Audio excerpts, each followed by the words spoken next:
आहेत म्हणून. तर ती बिचारी उठली की रोज शेतात जायची, दसकट वेचायची, पराठ्या वेचायची आणि आपल्या घरी यायची.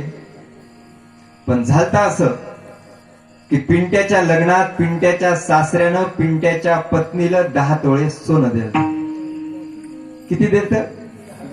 10 तोळे दिलं. मग आता 10 तोळे दिल्याच्या नंतर नवी नवरी असल्यामुळं ती काय काढून ठेवायचीच नाही, सगळं गळ्यात घालून शेतात जायची आणि परत यायची. 1 दिवस गेली, 2 दिवस गेली, 3 दिवस गेली.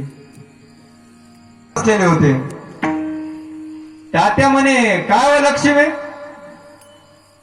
म्हणे, रोज रोज शेतात चालले होते म्हणे, तेव्हा तर एवढं मोठं गळा भरून सोनं घालून तू शेतात जाय म्हणे, आणि आज तर म्हणे त्या गळ्यात काहीच नाही म्हणे, नुसतं ते मनी मंगळ पण नाश करून जातात आणि संत सहज बोलतात पण हित करून जातात.